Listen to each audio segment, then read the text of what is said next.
Un aspect qui est difficile, je crois, pour les vétérinaires, puis qui était difficile pour moi aussi, c'est la crainte que ce sujet-là affecte la relation de confiance qu'on a avec notre client. On a un petit peu de crainte de comment le client va réagir, comment il va recevoir ça. Est-ce qu'on risque de le blesser dans la situation?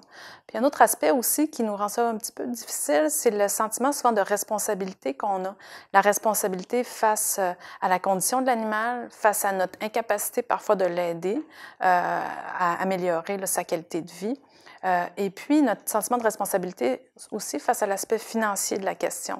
Il y a beaucoup de vétérinaires qui souffrent beaucoup de ne pas pouvoir effectuer les soins qu'ils considèrent requis pour l'animal pour des raisons financières, parce que le client ne peut pas aborder les coûts qui sont parfois importants liés à ces soins-là.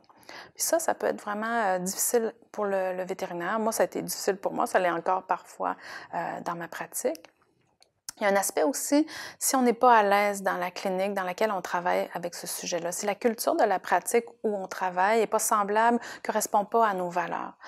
Quand on est dans une clinique où tous les vétérinaires, le personnel de soutien s'entend sur la façon d'aborder ces questions-là, quel type de cas on va accompagner dans l'euthanasie, comment ça va se passer, c'est très soutenant.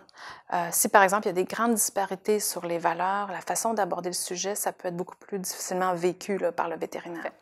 Puis un dernier aspect qui est important, c'est s'il y a un clash entre les valeurs du client et nos valeurs. Si la demande que le client nous fait d'euthanasier l'animal ne correspond pas à nos valeurs par rapport à ce qu'on peut lui apporter comme soutien, si on a le sentiment de faire une euthanasie qui ne nous semble pas justifiée, ou inversement, si on voit un animal qui est en détresse, qu'on peut plus aider facilement, qui souffre beaucoup et que le client n'est pas prêt à accepter cette idée d'euthanasie, ça peut être très douloureux pour le client et pour le vétérinaire.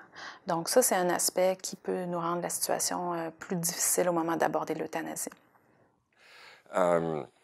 C'est d'abord d'expliquer l'euthanasie, puis j'aime le faire en utilisant le terme, en allant aux racines du mot, là. Eux voulant dire bon et euthanasie, mort ou décès. Donc, que c'est une bonne mort, que c'est pas une belle mort, mais c'est une bonne mort. Il y a un concept positif avec ça. Et deuxièmement, j'essaie toujours de me mettre un peu dans la peau de mon client, d'essayer de comprendre qu'est-ce qu'il va perdre, qu'est-ce qui va l'affecter. Et dans le monde des chevaux, il y a de plus en plus une perte affective. Les chevaux sont de plus en plus un animal de compagnie. Donc, les gens vont perdre l'affection qu'ils ont pour le cheval. Associé à ça, il peut y avoir des pertes financières importantes. On sait qu'il y a des chevaux qui sont plus facilement de quelques centaines de mille. Il y a des millions. Il y en a que c'est des millions. Donc, il peut y avoir une perte financière. Ça peut être un jeune cheval qui a un très grand avenir et que la personne va imaginer qu'elle va assurer le futur de ses jours avec ce cheval-là. Donc, perte financière, perte affective. Puis, comme les chevaux sont beaucoup utilisés pour faire des choses, pour faire du sport, pour faire de la randonnée, faire du saut, de la compétition, peu importe, il y a la perte d'un partenaire, de quelqu'un qui vous aide à faire quelque chose. C'est quelque chose, vous faites quelque chose que vous aimez faire et de reprendre cette activité-là peut être difficile. Donc, quand Éric Lamaze a perdu Equisted, avec qui il a gagné une médaille olympique, ben, on a un cheval une fois dans sa vie qui fait ça. Là. Donc, je pense pour la majorité des gens, il y a aussi une perte affective. Naturellement, dans certains cas, il peut y avoir une perte de patrimoine génétique d'un grand reproducteur, d'une grande jument de reproduction. Donc, la perte de tout un travail d'une vie, d'essayer de monter un élevage et de faire de produire des chevaux de qualité ou d'un certain type. Donc, je pense que pour moi, si je peux comprendre ça, puis que le client, que je comprenne, que moi je le comprends, ça nous met sur une communication beaucoup plus facile et efficace. Je vais vivre des malaises, des inquiétudes quand je dois aborder la discussion de fin de vie avec mes clients dans certains contextes. Un exemple relativement classique, c'est quand ça fait plusieurs jours qu'on travaille sur une vache à terre dont l'état général peut être relativement bon, mais l'incapacité à se lever fait que c'est un pronostic qui devient sombre à mesure que les jours passent. En général, ma stratégie va être de poser premièrement une question ouverte, un peu de voir le client face à sa vache, s'il en est où, comment il perçoit la situation, pour m'assurer qu'on a une même vue sur la réalité actuelle. Si je me rends compte que son cheminement a encore du chemin à faire, bien, c'est de l'accompagner là-dedans, d'essayer de poser des questions clés pour voir est-ce qu'il objectivise la situation ou est-ce qu'il l'idéalise. Donc, avec des questions peut-être plus précises. L'appétit, est-ce qu'elle se tourne elle-même? Donc, ça peut être tous des signes que l'animal est confortable ou qu'on perd du terrain. Donc, le recadrer face à cette situation-là. Je pense qu'il faut quand même faire attention que si nous, on considère que c'est le moment, mais que si le client n'est pas ouvert à ça, il faut le respecter, il faut rester disponible pour répondre à ses besoins, peut-être faire des retours téléphoniques, voir un peu comment il vit là-dedans, mais on ne peut pas, à ce stade-ci, les obliger à prendre la décision de l'euthanasie. On peut les aider à reconnaître les signes, mais on ne peut pas les obliger, ça c'est certain. Puis je vous dirais même, il y a à certains niveaux des situations où les gens, pour une raison, je pense, idéologique, ne veulent pas qu'on procède à l'euthanasie.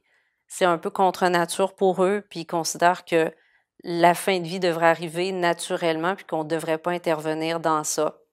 Donc, c'est sûr que pour nous, comme vétérinaires, c'est frustrant parce qu'on a envie d'abréger les souffrances de l'animal, mais c'est un privilège qu'on a, c'est pas un pouvoir absolu, donc il faut vraiment respecter le propriétaire là-dedans. C'est certain que si on est trop harcelant puis trop entreprenant, bien, le risque qui s'offre à nous, c'est qu'il nous ferme la porte puis qu'il ne veuille juste plus qu'on s'occupe de situations comme ça. Donc, la relation de confiance est importante à garder pour s'assurer que le bien-être de l'animal, de celui-ci, puis de ceux dans le futur aussi, il va avoir un certain cadre qu'on va pouvoir offrir aux clients, qui a ses limites, ses opinions, puis il faut quand même respecter ça, tout en s'assurant quand même que le bien-être de l'animal est respecté là-dedans, que les petits soins, et Dieu sait qu'entre autres, une vache à terre, ça en demande beaucoup, là, des petits soins, donc que ça se soit respecté, puis de respecter le client là-dedans. Malgré qu'on soit en production porcine, c'est pas si simple que ça d'aborder l'euthanasie en tout temps. C'est quand même l'euthanasie, c'est une intervention, on peut considérer de routine, parce qu'il est fort possible qu'à tous les jours, ils peuvent avoir un porcelet qui peut être à traiter parce qu'on a des grands inventaires dans nos bâtiments. Dans les obstacles qu'on voit le plus souvent, ça n'a pas de lien avec le sexe, avec l'âge, avec la grosseur de la personne. Il y a des personnes qui ne veulent pas faire des euthanasies. Fait qu'il faut les détecter durant les réunions, durant les formations ou quand on fait des discussions pour voir qu'est-ce qui accroche avec eux. Il y en a que c'est peut-être comme raison, comme des mauvaises expériences du passé. Il n'y avait pas le matériel approprié, puis ils n'ont pas eu un bon succès, ou encore ils ont été vraiment eu une formation de base, minimaliste. Ce qui fait qu'ils ne comprennent pas les étapes à suivre dans la procédure, puis ils ne comprennent pas non plus ce qui se passe après avoir procédé à l'euthanasie.